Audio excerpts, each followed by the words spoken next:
Hello दोस्तों, विजय classes पर आप सभी का एक बार फिर से स्वागत है। जैसा कि दोस्तों हमारा टॉपिक चल रहा था मानव रोग और वो कंप्लीट हो चुका है, तो उससे रिलेटेड मैं प्रश्नोत्तरी लेके आया हूँ जिससे रिवीजन हो सके। दोस्तों तो चलते हैं प्रश्नोत्तरी पर पहले क्वेश्चन की ओर। पहला क्वेश्चन क्या है दोस्तों? पहला क्वेश्चन है डाउन सिंड्रोम में होता है। डाउन सिंड्रोम में क्या होता है? 21वें गुणसूत्र की ट्राइसोमी होती है क्या, या 13वें गुणसूत्र की ट्राइसोमी होती है? एक्स गुणसूत्र की ट्राइसोमी या डी है एक्स गुणसूत्र की मोनोसोमी?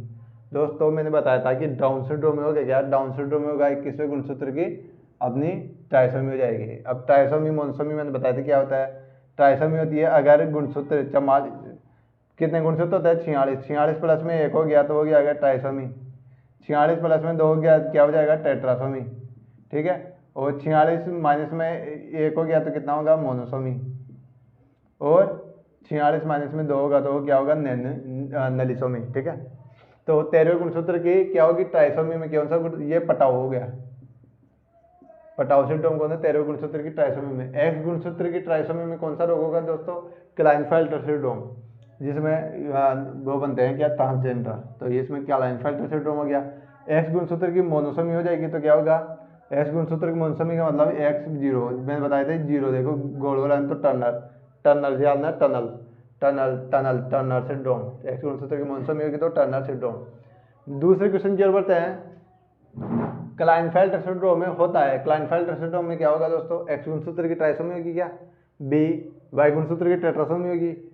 सी एक्स गुणसूत्र की टेट्रासोमी होगी। डी 5 गुणसूत्र में विकृति आ जाएगी। दोस्तों 5 गुणसूत्र में विकृति आएगी तो ये तो होगा नहीं, क्यों? क्योंकि होगा क्राइटूकेट हो जाएगा ये, यानी बच्चा रोएगा तब कैसी आवाज आएगी? बिल्ली जैसी। वाई गुणसूत्र की टेट्रासोमी या एक्स गुणसूत्र की ट्राइसोमी? अभी बताया था मैंने, एक्स गुणसूत्र की ट्राइसोमी होगी तो कौन सा होगा? Klinefelter syndrome. ऐसा ही है इसका। ठीक है। और देखो वाई गुणसूत्र की टेट्रासोमी हो जाएगी, यानी एक वाई गुणसूत्र बढ़ गया तो कौन सा होगा? तो दोस्तों मैंने बताया था पिछली क्लास में कि वाई गुणसूत्र की टेट्रासोमी हो जाएगी तो जेकब सिंड्रोम हो जाएगा। इसमें ना व्यक्ति क्या होगा? थोड़ा सनकी हो जाएगा, थोड़ा गुस्से स्वभाव का होता है, क्योंकि मैन डबल पावर आ जाता है, मैन का थोड़ा मसल्स वाला आदमी बनता है वाई गुणसूत्र की टेट्रासोमी में जाए तो। एक्स गुणसूत्र की टेट्रासोमी हो जाएगी तो क्या होगी? सुपर वुमन बन जाएगी, सुपर वुमन बन जाएगी वो। ठीक है। वुमनों के ज़्यादा लक्षण प्रकट होने लग जाएंगे उसमें। तीसरा है हीमोफीलिया की वाहक मादा का विवाह किसी सामान्य पुरुष से हो जाए तो संतानों में रोगी की संख्या बताए। क्या बोल रहा है ये?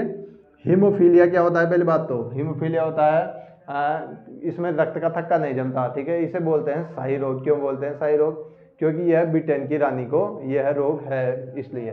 क्या होता है? एक बार चोट लग गई तो खून बहता ही रहेगा, बहता ही रहेगा इसके, है ना। तो वाहक मादा बोल रहा है यहाँ पर कि ऐसा क्यों होता है? क्योंकि एक्स गुणसूत्र क्या होता है? विकृत होता है। एक एक्स गुणसूत्र विकृत होगा, जिसके कारण क्या होगा? ये क्या होगा? हीमोफीलिया रोग हो जाएगा, यानी एक्स गुणसूत्र पर होता ही है।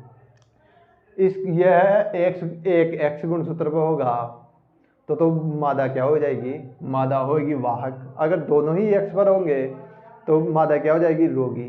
अगर एक्स पर है और वाई पर नहीं है, दोस्तों ये एक्स पर ही है। ठीक है। एक्स पर ही आता है ये रोग कारक इसका, तो ये एक्स पर ही आएगा। तो एक्स और वाई नर में क्या होते हैं? एक्स और वाई।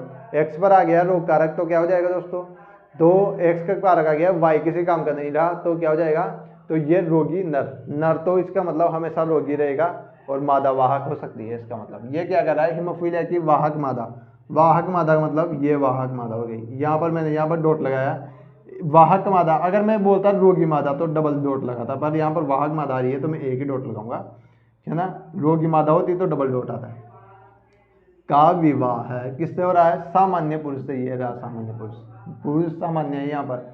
अगर पुरुष में रोग कारक आ जाएगा ना तो पुरुष तो 100% रोगी हो जाएगा। ठीक है। तो इसकी वो करा दो, अपन क्रॉस करवा देते हैं। इसका क्या होगा? एक एक्स। ठीक है।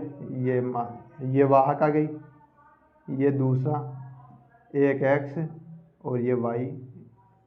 तीसरी बात करेंगे तो एक्स और एक्स वाई। ठीक है। ये पूछ रहा है प्रतिशत संख्या पूछ रहा है। ठीक है। तो देखना यहाँ पर, देखो यहाँ पर एक पर ही एक्स पर वो आ रहा है, क्या बोलते हैं? रोग कारक। तो ये तो वाहक हो गया, वाहक मादा। नर पेपर भी एक पर ही आ रहा है, पर ये क्या मैंने बताया था कि नर तो हमेशा क्या होगा? रोगी होगा। तो ये रोगी हो गया और ये सामान्य मादा सामान्य नर पैदा हो रहे हैं। ठीक है। तो अब इसमें बात करूं मैं कि रोगी की संख्या कितनी होगी, तो 4 में से 1 4 में से 1 गया तो कितना बचे? 25%। तो 25% संभावना है कि रोगी पैदा हो बच्चा। चौथे क्वेश्चन की ओर चलते हैं। किसी रोग में रक्त का थक्का नहीं बनता है, क्यों नहीं बनता है? किस रोग में नहीं बनता है? अभी दोस्तों मैंने बताया था कि हीमोफीलिया में रोगी हीमोफीलिया रोग ऐसा रोग है जिसमें एक बार चोट लग जाए। ये कौन सा रोग है? अनुवांशिक विकार है। ऐसा विकार है जिसमें एक बार चोट लग जाए तो उसमें रक्त का थक्का ही नहीं बनता है। इसके लिए कृत्रिम तरीके से रक्त को रोकना पड़ता है, चाहे आपको तेज लगे चाहे आपको धीरे चोट लगे। वर्णांतता में क्या होगा? इसमें तो नीले और हरे में रोग की पहचान नहीं कर पाता है वर्णांतता के अंदर।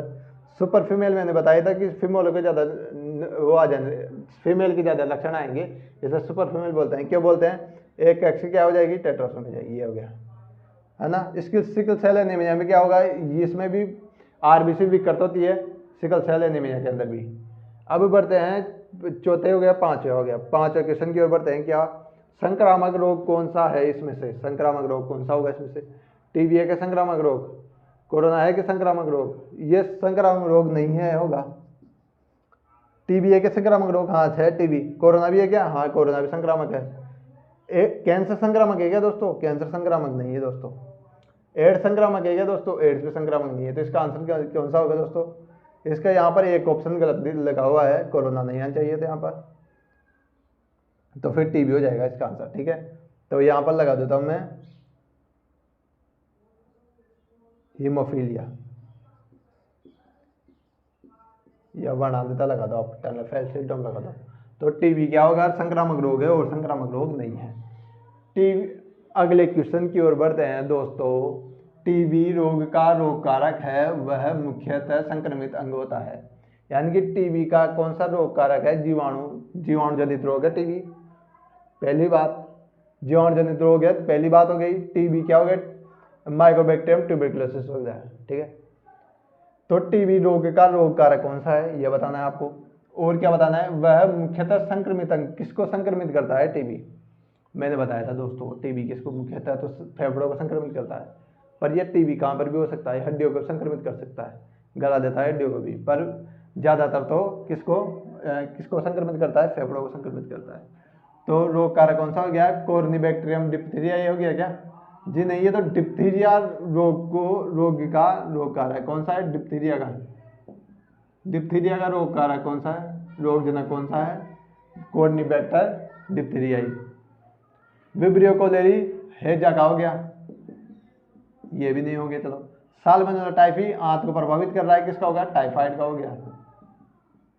और माइकोबैक्टीरियम ट्यूबरकुलोसिस सही है, टीबी है, ये श्वसन तंत्र को प्रभावित कर रहा है, सही है, फेफड़ों को प्रभावित कर रहा है। नेक्स्ट की ओर बढ़ते हैं। डीबीटी का टीका किस किस रोग में रक्षा करता है? डीबीटी का टीका किस किस रोगों से लड़ने में सहायता करता है? क्वेश्चन ये बोल रहा है, सिंपल। डिप्थीरिया में, पर्ट्यूसिस में, टिटनेस में या सभी में?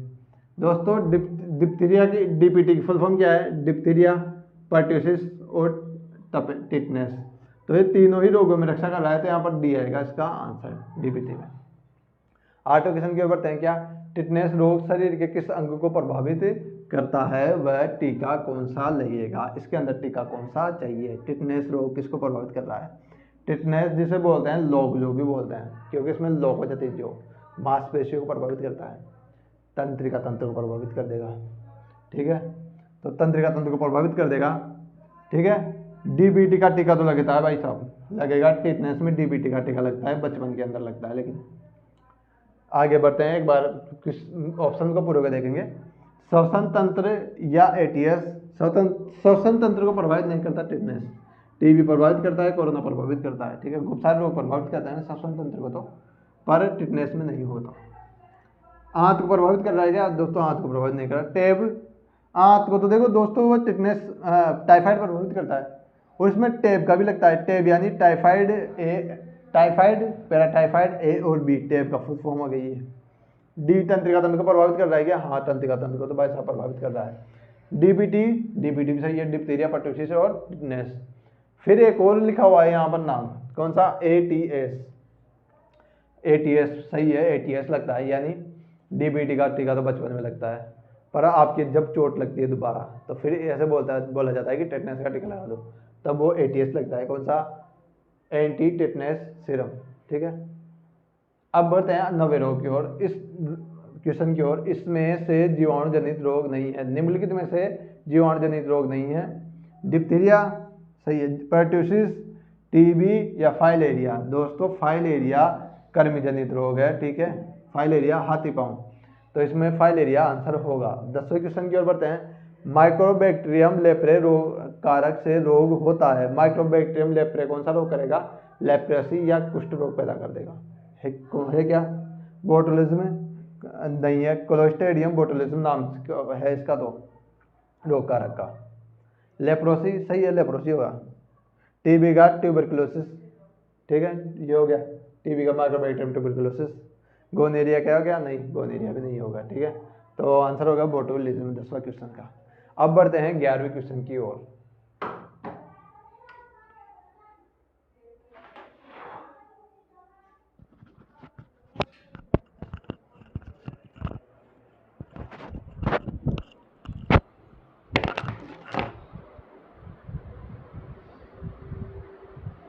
तो दोस्तों 11वें क्वेश्चन की ओर बढ़ते हैं। 11वां क्वेश्चन है, प्लेग रोग का वाहक या वेक्टर है मच्छर ए, बी है मक्खी, सी है चूहा, डी है चमगादड़। दोस्तों चमगादड़ होता है निपाह वायरस। ठीक है, मक्खी मक्खी दोस्तों मक्खी रेत मक्खी हो गई, ये 2-3 मक्खियाँ हो गई, वो ये रोग नहीं होता। मच्छर से भी नहीं होता, डेंगू होता है मच्छर से। ठीक है, वेक्टर कौन सा? चूहा। यहाँ पर सी सही है, चूहा होगा। इससे चूहा रोग किससे होगा? प्लेग रोग का वाहक कौन है? चूहा, जो येरसिनिया पेस्टिस नाम के जीवाणु को लेके डोलता है। वो खुद नहीं लेके डोलता, एक पिस्सू आता है, देखो जिनोप्थेला चिनोप्सिस नाम का एक पिस्सू होता है।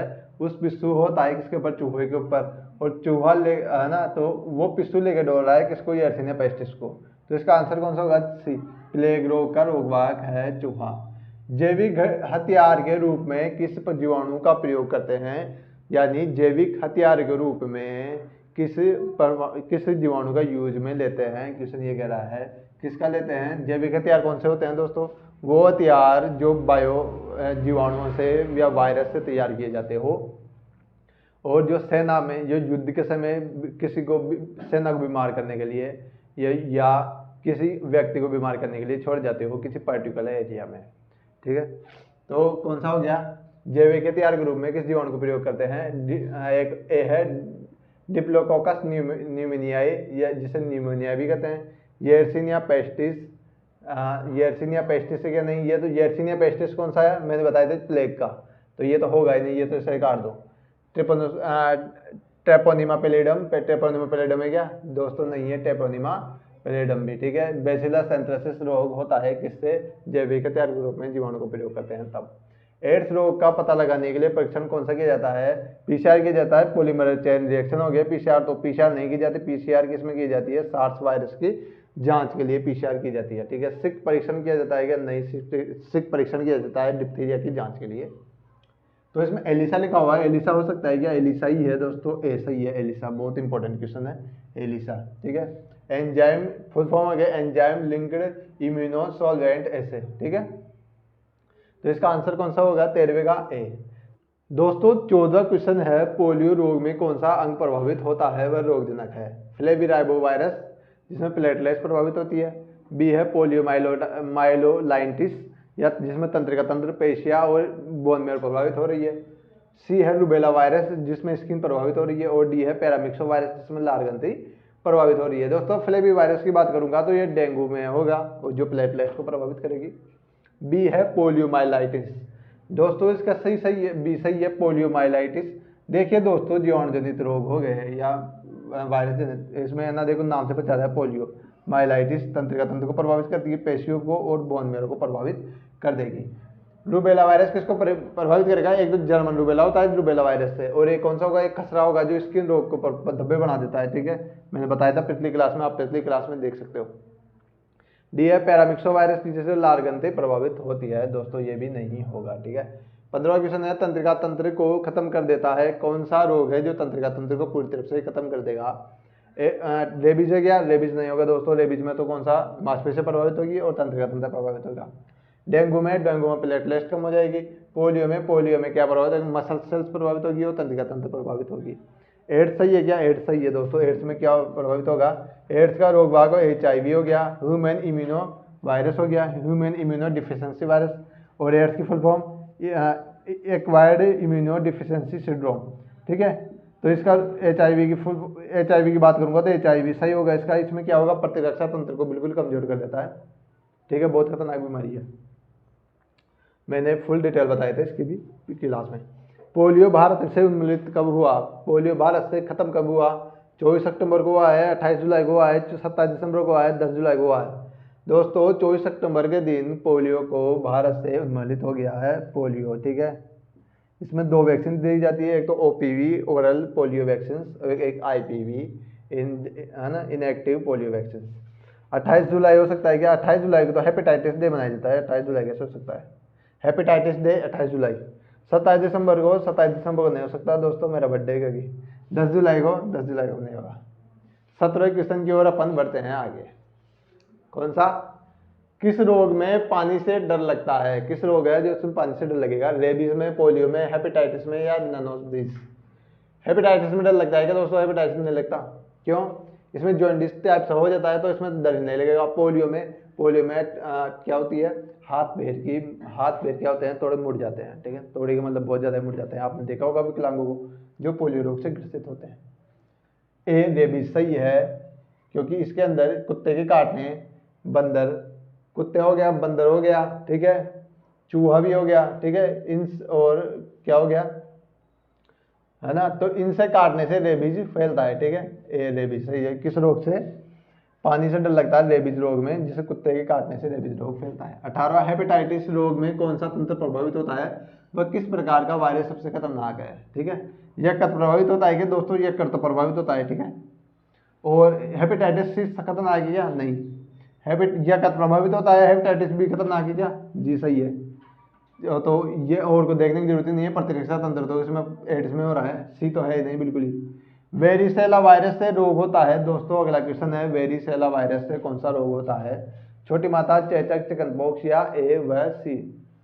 छोटी माता होता है क्या, वेरिसेला से, हाँ सही है। चेचक किससे होता है, वेरियोला से होता है, वेरियोला से होता है। चेचक किससे होगा, वेरियोला वायरस से होता है चेचक, वेरियोला से। चिकनपॉक्स भी, चिकनपॉक्स और छोटी माता एक नाम है, और चेचक और बड़ी माता एक नाम है, ठीक है। तो D, A व C दोनों सही होंगे। फल चमगादड़ रोग वाहक है, फल चमगादड़ किसका रोग को लेकर घूमती रहती है, निपाह को, इबोला को, चिकनगुनिया को या इन्फ्लुएंजा को। दोस्तों ए निपाह हो गया, ठीक है, निपाह को लेकर घूमती है क्या, नहीं, चिकनगुनिया को, इन्फ्लुएंजा को या इबोला को। दोस्तों निपाह, चिकनगुनिया और इन्फ्लुएंजा, तो ये तो एडिस मच्छर के काटने से होता है, और लेकिन इबोला वायरस क्या हुआ, चमगादड़ के काटने से, चमगादड़ इसके रोग वाहक होती है जो फल को काटती है, और फल को हम खा लेते हैं उस चमगादड़ के, तो हमें इबोला वायरस हो जाता है। नेक्स्ट क्वेश्चन है, एडिस इजिप्टाई मच्छर रोग वाहक है, चिकनगुनिया, जीका, डेंगू, पीला बुखार या सभी। दोस्तों एडिस इजिप्टाई, चिकनगुनिया, मादा की बात होगी दोस्तों, मैं समझने कहा मादा, Aedes aegypti, chikungunya, Zika, dengue, पीला बुखार, सभी। दोस्तों सभी रोग, जीका भी, चिकनगुनिया भी, डेंगू और पीला बुखार, मादा एडिस इजिप्टाई, यहाँ पर मादा एडिस इजिप्टाई रोग से हो रहा है। H1N1 रोग वाहक है। नेक्स्ट क्वेश्चन है, H1N1 किसका रोग वाहक है, रोग कारक होगा दोस्तों, रोगजनक। तो सुअर है क्या, नहीं, रोग वाहक सही है, फिर सही हमने ऑप्शन नहीं देखे। H1N1 का रोग वाहक कौन है, इसे लेके कौन घूम रहा है, सुअर, बर्ड, चमगादड़ या सभी। दोस्तों सुअर सही होगा, H1N1 वायरस सुअर में पाया जाता है, जिसको खाने से, जिसके अधपर के मांस को खाने से हमें H1N1 वायरस हो सकता है, यानी स्वाइन फ्लू हो सकता है H1N1 का मतलब। बर्ड से तो H1N5 नाम जिसमें, तो बर्ड से होगा कौन सा बर्ड फ्लू होगा, H1N5 से, चमगादड़ से नहीं होगा। दोस्तों इसका आंसर कौन सा होगा, इसका आंसर सुअर होगा, ठीक है। बढ़ते हैं 23वें क्वेश्चन की ओर। दोस्तों 23वां क्वेश्चन है, कोरोना वायरस की वैक्सीन है। कोरोना वायरस की वैक्सीन कौन कौन सी है? कोवैक्सीन, कोविशील्ड, फाइजर, मॉडर्ना या सभी?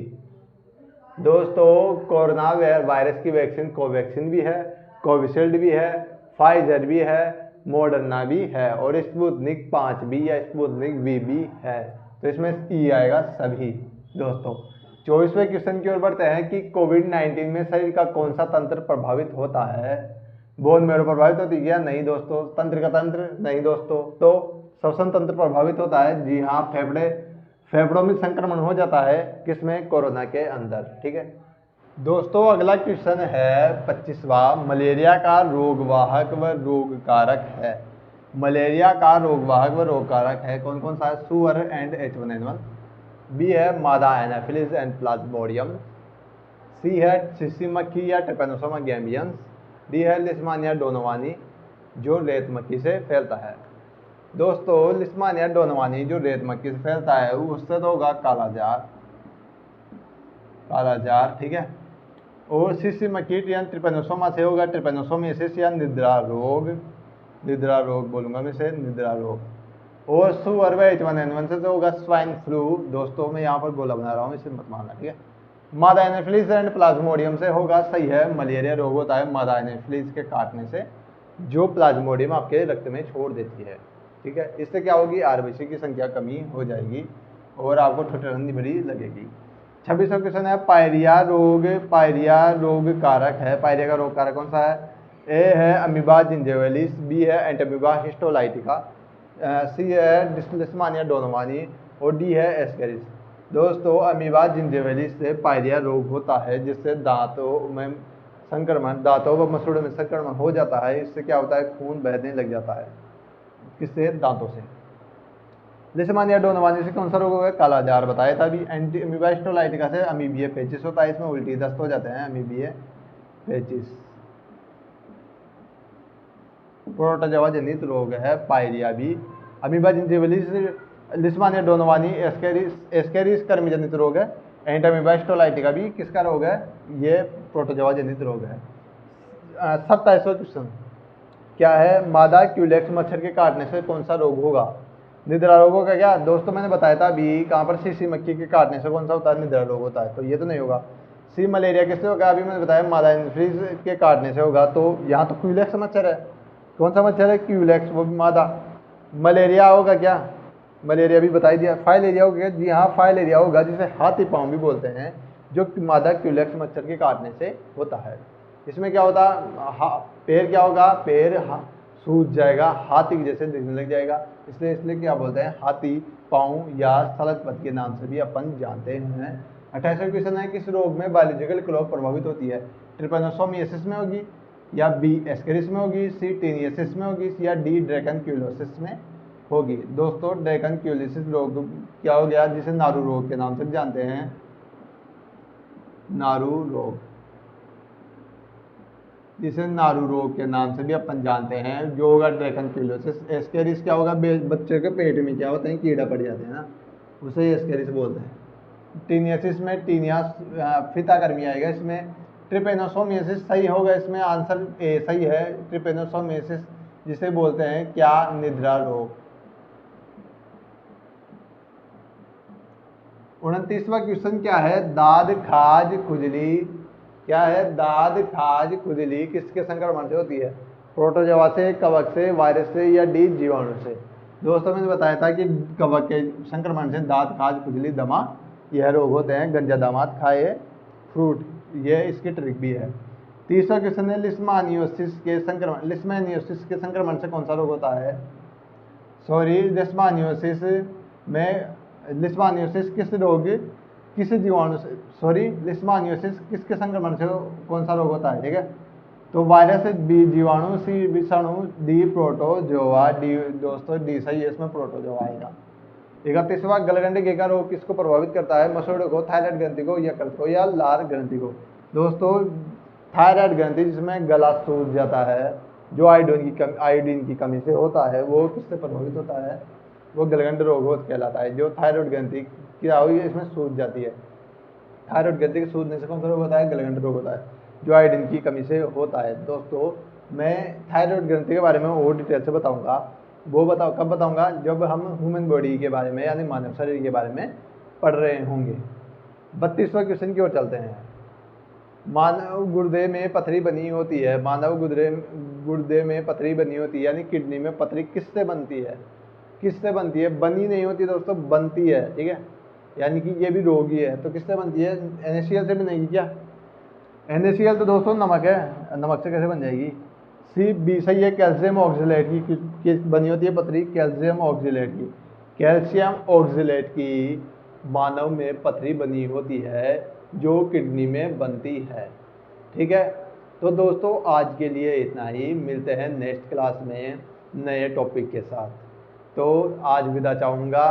जय हिंद, जय भारत।